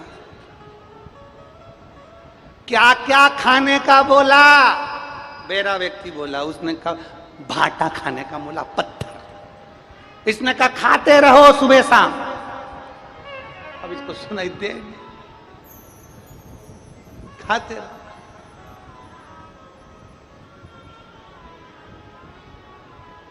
अब इतने में इसने पूछा, छुट्टी कब होगी, घर कब आओगे? इतने में बोला, अब घर क्या आएंगे, अब तो मसान जाएंगे। तो इसने बोल दिया, जल्दी आना। मसान भी जल्दी आना। अब तो मेरे भाई याद रखना, दाल में नमक डाला जा सकता है ऊपर से, सब्जी में नमक डाला जा सकता है ऊपर से, याद रखना, पर रोटी में ऊपर से नमक नहीं डाला जाता। उसी तरह बचपन, जवानी, अधेड़ी को सुधारा जा सकता है, पर बुढ़ापे में हमारी पूरी जिंदगी निकल जाएगी, तब भगवान का भजन नहीं कर पाएंगे। इसलिए आज से नियम बना लो कि मेरे नजदीक में जो शंकर जी का मंदिर है, वहां 1 लोटा जल चढ़ाने के लिए जाऊंगी, इन पांव का, शरीर का प्रयोग करूंगी और श्री शिवाय नमस्तुभ्यम जपती हुई जाऊंगी। जपो।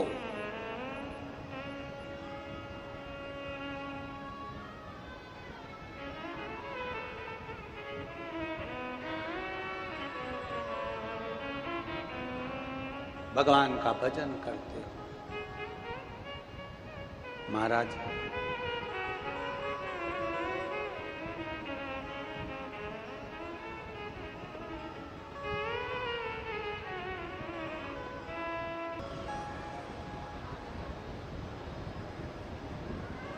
सत्य पर अडिग रहने वाले मेरे देवाधिदेव महादेव भी, झूठ बोलने वाले ब्रह्मा जी के कटे हुए शीश से बने हुए बड़ के पेड़ वट वृक्ष की छांव में जाकर बैठते हैं और बड़ के पेड़ के नीचे बैठकर बड़ के पेड़ की महत्वता को भी दर्शाते हैं, तो शिव जी का नाम बटकेश्वर महादेव हो जाता है। बोलो बटकेश्वर महादेव की। शिव का नाम बटकेश्वर महादेव। अब जरा विचार करिए, कितनी करुणा, कितनी शीतलता, कितनी सत्यता। एक प्रसंग आता है शिव महापुराण में। एक बार भगवान सारे देवता मिलकर, सभी देव मिलकर भगवान शिव के पास गए, सारे देव।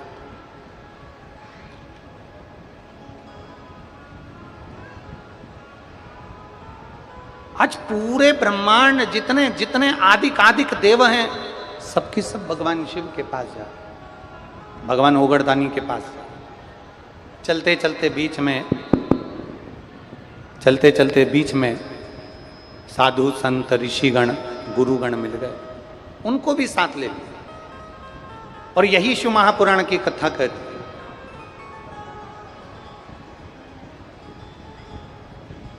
आप जितने भक्त बैठे हैं शंकर भगवान की कथा सुनने वाले, शिव मंदिर में जाते हो जल चढ़ाने के लिए? अरे बोलो तो जम के जाते हो। आप जल चढ़ाने जाते हो, अपने रिश्तेदार, नातेदार, कुटुंब, कबीला, परिवार वाले कभी मिलते होंगे, तो कभी भूल से भी आपने एकाध बार उनसे कहा कि शंकर जी पे लोटा भर के जल चढ़ाया करो?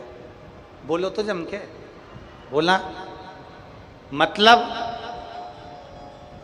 केवल शिव महापुराण की कथा सियोर वाला महाराज अकेला नहीं कर रहा है। शिव महापुराण की कथा जितने श्रोता इसको सुनते हैं, शिव पुराण की कथा की बात अपने मुख से दूसरे को कहते हैं, मतलब शिव पुराण की कथा आप भी बांटते हो। आप भी बाँच रहे हैं, आप भी गला पकड़ रहा है, गला।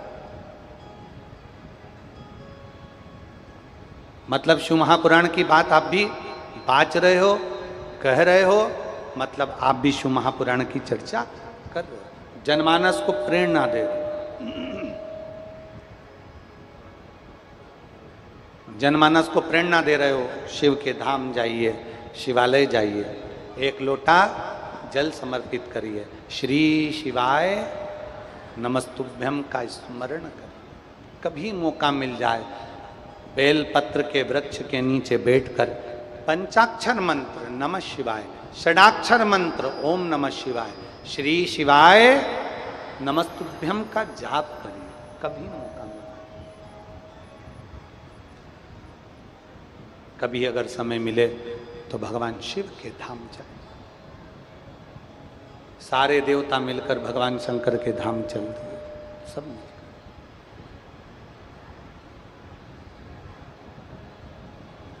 अब चलते चलते बीच में देवऋषि नारद सामने से आ रहे थे, सम्मुख से देवऋषि नारद निकल कर जा रहे थे। देवऋषि नारद को, ऋषियों को, सारे देवताओं ने देवऋषि नारद को देखा। श्रीमन नारायण, श्रीमन नारायण, श्रीमन नारायण, श्रीमन नारायण करते करते करते करते करते करते देवऋषि नारद आ रहे हैं। सामने से देवता थे, इधर से देवऋषि नारद का आगमन हो गया।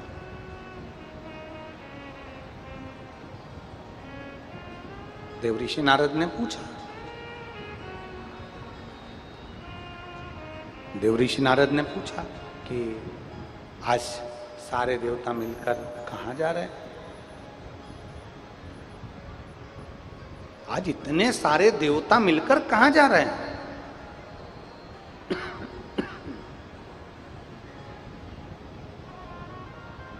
आप आज सारे देवता मिलकर कहाँ जा रहे हैं? सब ने कह दिया हम देवादिदेव महादेव के कैलाश धाम पर जा रहे हैं। कैलाश पर? हाँ। क्यों? गला पकड़ रहा है, गला। क्यों? किस लिए? आज सारे देवता मिलकर अगर जा रहे हैं कैलाश धाम पर तो किस लिए जा रहे हैं? क्यों जा रहे हैं? सबने कहा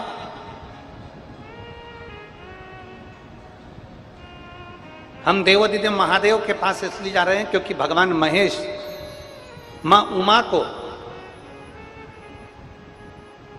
कुछ उपदेश दे रहे हैं और उन उपदेश में से थोड़े से उपदेश हम भी धारण करें।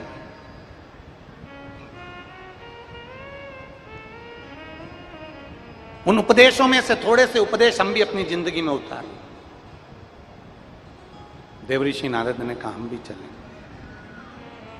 हम भी चलते हैं। बाबा देवऋषि नारद भी चल दिए, सारे देवता मिलकर चल दिए।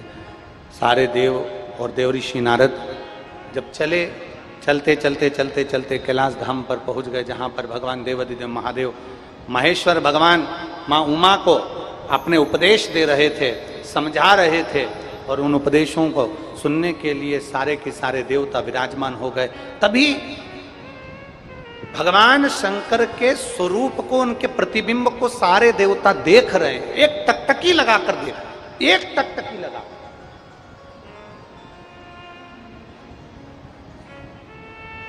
और शिव महापुराण की कथा करती है, भगवान शंकर का संवाद करता है।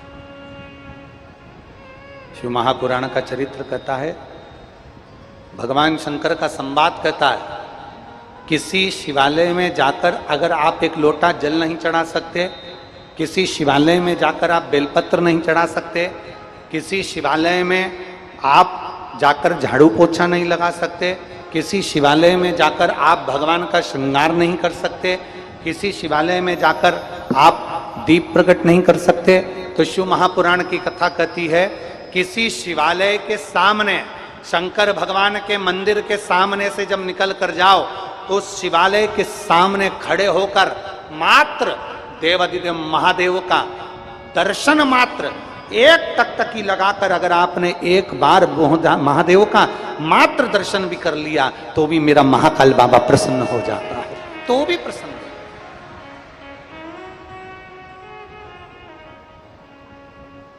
एक पत्र है, देखिए।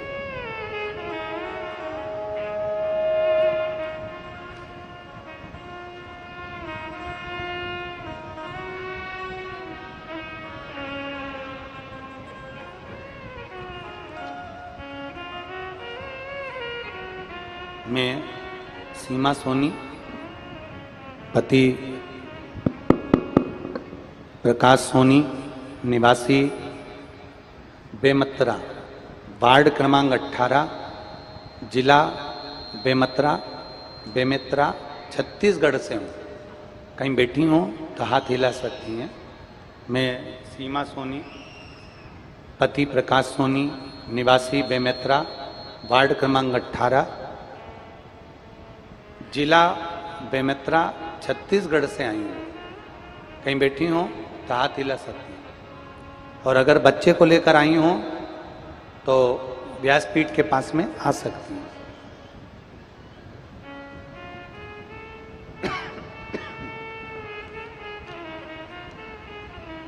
गुरुदेव, 12 वर्षों तक संतान की प्राप्ति नहीं हुई।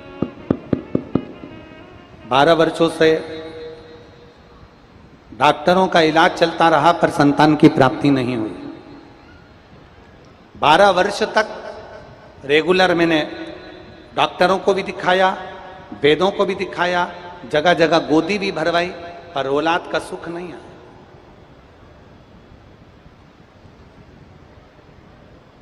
किसी के कहने पर पहली बार मैंने अपनी कमर में सफेद आंकड़े की जड़ को बांधा,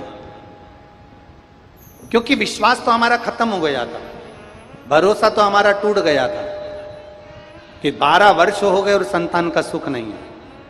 फिर भी एक शंकर की भक्त के कहने पर सफेद आंकड़े की जड़ को बांधा, पशुपतिनाथ का व्रत किया और भगवान भोलेनाथ की ऐसी कृपा हुई कि मेरा गर्भ ठहर गया। 12 वर्ष के बाद अगर औलाद हो रही है तो घर में इतनी खुशी हो गई गुरुदेव कि शायद दुनिया में ऐसी तो आतिशबाजी भी नहीं होगी जो मेरे घर के लोगों की खुशी थी। गुरुदेव, 21/11/2022 के दिन, सोमवार के दिन रात्रि को 9:50 पर सुबह 9:50 पर बाबा भोलेनाथ की कृपा से मेरे घर में पुत्र ने जन्म लिया। मैं बाबा को धन्यवाद देने के लिए आई हूँ कि 12 वर्ष के बाद देवाधिदेव महादेव ने कृपा करी है। 12 साल के 12 वर्ष के बाद भगवान शिव की करुणा हो। और तेरी कृपा बिना न हिले एक भी। एक पत्र बड़ा अच्छा है, देखिए।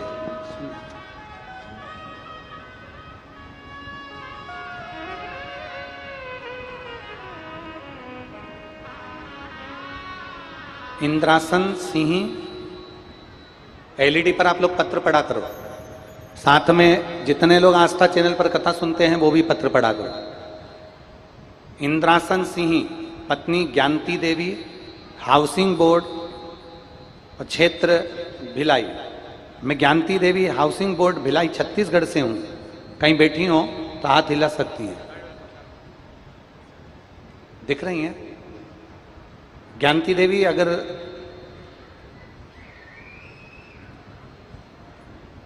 आपके पति भी आए हों तो आप दोनों व्यासपीठ के पास में आ सकती हैं।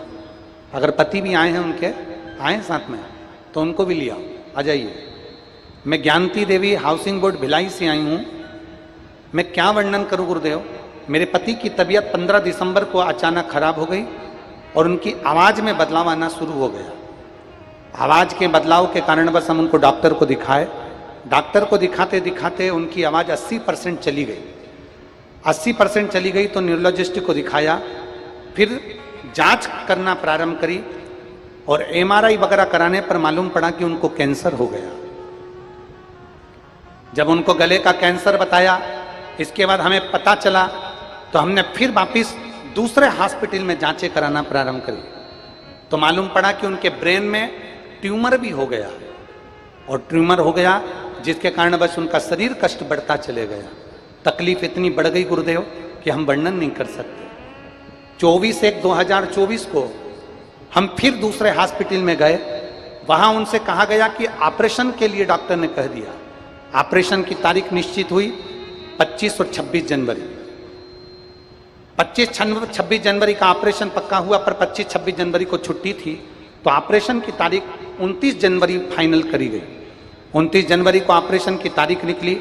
हम ऑपरेशन के लिए उनको लेकर गए, और ऑपरेशन के लिए लेकर गए तो डॉक्टर ने वापिस उनका टाटा मेडिकल सेंटर में पीसीटी सीटी टेस्ट कराया, जिसमें पता चला कि इनका जो ट्यूमर है वो सारे शरीर में दिख रहा है।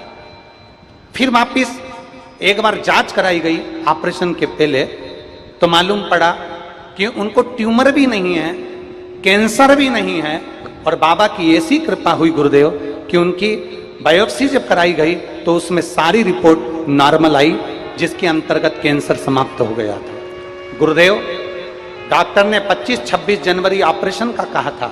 उस बीच में हमने सीहोर से जाकर रुद्राक्ष लिया, शंकर जी पे जल चढ़ाना प्रारंभ करा, और शिव जी का चढ़ा हुआ जल उनको देना प्रारंभ करा। आज हम बाबा को धन्यवाद देने आए हैं, जिन्होंने कैंसर से निकालकर ब्रेन ट्यूमर पर लाए, और ब्रेन ट्यूमर से निकालकर केवल इन्फेक्शन पर लाकर खड़ा कर दिया। आज बाबा की कृपा से मेरे पति बिल्कुल ठीक हैं, और जो हॉस्पिटल में पड़े रहते थे, जो पलंग पर पड़े रहते थे, आज चलकर कथा में आए हैं। मैं बाबा को धन्यवाद देती हूँ। ये शिव तत्व है, ये वो घड़ी है। एक शिव के प्रति जागरूकता, एक शंकर के प्रति अविरल भक्ति, भगवान शिव, प्रेशर बढ़ाओ प्रेशर, भगवान शिव के प्रति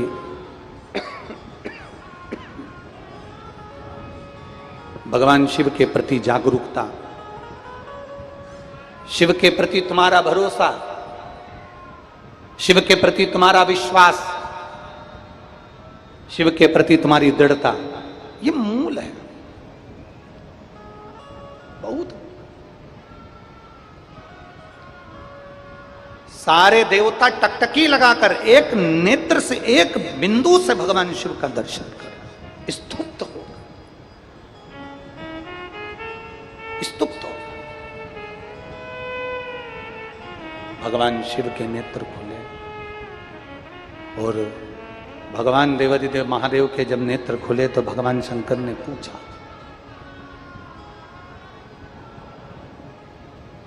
भगवान शिव ने पूछा,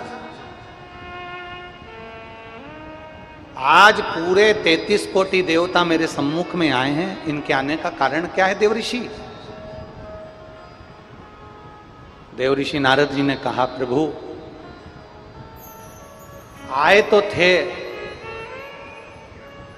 भगवान उमा महेश के संवाद को श्रवण करने के लिए, पर मन में एक भाव है, हम सारे देवताओं में बहुत बल है, सब कुछ है, पर सहनशीलता रूपी बल हमारे भीतर नहीं है प्रभु। सहनशीलता रूपी, आप कृपा करें, आप दया करें, आप करुणा करिए। शिव जी, भोलेनाथ जी कहते हैं, सुनो नारद, संपूर्ण ब्रह्मांड में मैं सारे सुख देता हूं, सारा वैभव देता हूं, सारी खुशियां देता हूं, ब्रह्मांड के प्रत्येक मनुष्य को सारा सुख प्रदान कर देता हूं, पर शंकर जी कहते हैं सहनशीलता रूपी गुण तो केवल शंकर के भक्त के पास ही प्राप्त हो सकता है, बाकी के कहीं नहीं मिल सकता। सहनशीलता, कोई कुछ बोल दिया सह लिया, कुछ अपशब्द कह दिया सह लिया, ताने दे दिए सह लिया। जितने शंकर के भक्त होते हैं उनमें एक सहनशीलता आती जाती है। शिव जी के मंदिर जाते हैं, एक लोटा जल चढ़ाते हैं, कोई कुछ बोल देता है, यहां से सुना यहां से निकाल दिया। ये सहनशीलता रूपी जो गुण है, सहनशीलता रूपी जो तत्व है, सहनशीलता रूपी जो आनंद है, वो केवल एक शंकर के भक्त के पास मिल सकता है। शिव को एक लोटा जल चढ़ाने वाले के पास मिल सकता है।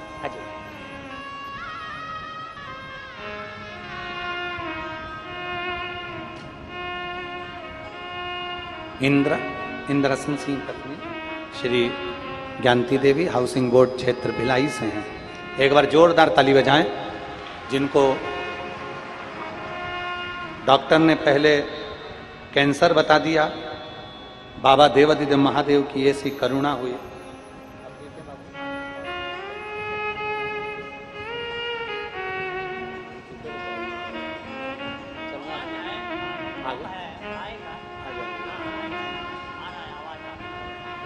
पूरी आवाज चली गई थी और बाबा देवादिदेव महादेव की कृपा से आवाज भी वापिस आई है। शिव कृपा है, इसी को कहते हैं ओघड़दानी की करुणा, इसी को ओघड़दानी की करुणा।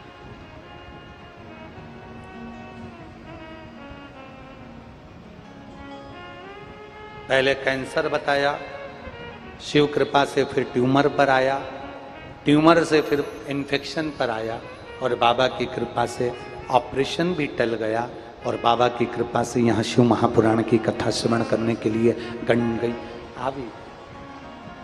गंडई की पवित्र भूमि पर मां गंगई के इस पवित्र गोद में बैठ शिव तत्व है। और जो शंकर को पहचान गया,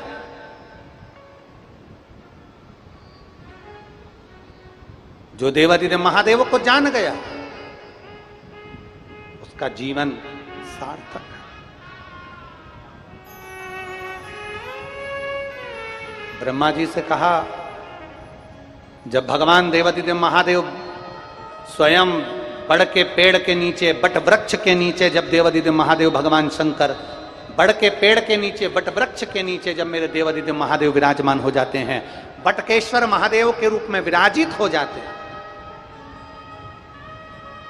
कभी मौका मिल जाए,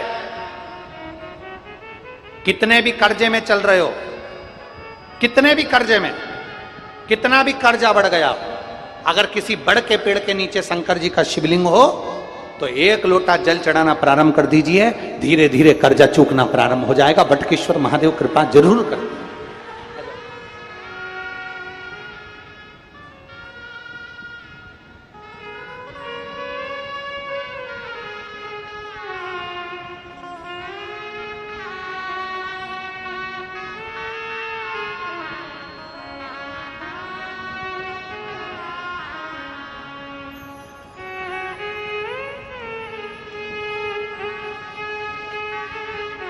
सीमा सोनी, पति प्रकाश सोनी, निवासी बेमेत्रा, वार्ड नंबर 18, जिला बेमेत्रा। 12 वर्ष के बाद भगवान ने कृपा करी और पुत्र रत्न की प्राप्ति, ये शिव कृपा।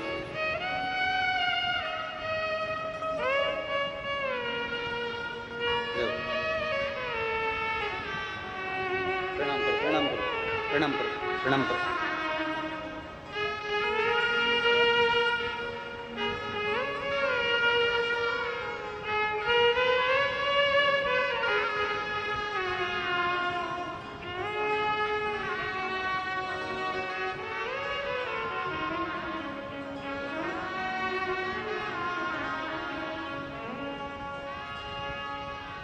12 वर्ष के बाद दीदी कह रही हैं प्रदोष के दिन ही हुआ था और आज भी प्रदोष है। ये शिव की ही कृपा है, ये शंकर की ही करुणा। और रिश्ता तेरा मेरा सबसे बड़ के पेड़ के नीचे अगर कोई शिवालय है, बड़ के पेड़ के नीचे अगर शंकर का कोई शिवलिंग रखा है, बट वृक्ष के नीचे अगर कहीं शंकर भगवान का शिवलिंग अगर विराजमान है, वहां एक लोटा जल चढ़ाना प्रारंभ कर दो।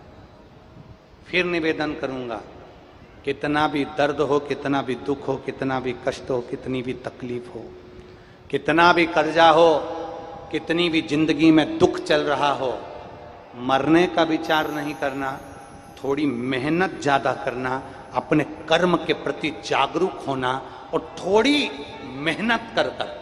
एक एग्जाम में पास नहीं हुए, फिर मेहनत करो। एक कंपटीशन एग्जाम में पास नहीं हुए, फिर मेहनत करो। बार बार मेहनत करिए, बार बार अपनी मेहनत को, अपने कर्म को जागरूकता के साथ करिए। इतना विद्या का अध्ययन करिए, खेत में इतना काम करिए, इतनी मेहनत करिए कि देवादिदेव महादेव भी तुम्हारा साथ दें और तुम्हारा भाग्य भी तुम्हारा साथ दे और तुम्हें आगे बढ़ा जाए। मरने का विचार नहीं करना। कई माताएं कह देती है मैं परिवार में दुखी हो गई मर जाऊं तो अच्छा, कोई कह देता कर्जा हो गया मर जाऊं तो अच्छा, कोई कह देते हैं मुझे ये तकलीफ हो गई मर जाऊं तो अच्छा। नहीं, मरना नहीं है, जीवित रहकर संसार के सारे दुख सुख को भोगते हुए परमात्मा की भक्ति करते करते अपने कर्म को और अपनी लगन को आगे बढ़ाइए, अपने कर्म को और अपनी लगन को आगे बढ़ाइए। जितनी मेहनत कर सकते हो, जितनी लगन लगा सकते हो, जितना कर्म कर सकते हो उतना करें, हारना नहीं। बोल बम का नारा है, जम के जरा बोल बम का नारा है, सारी समस्या का हल, एक लोटा जल सारी समस्या का हल। लगाए, कोई दुख है तकलीफ है कष्ट है होता है, ऐसा नहीं है। आप लोग डॉक्टर के पास जाते हो, तबीयत खराब होती है तो बोलो तो जम के जाते हो ना।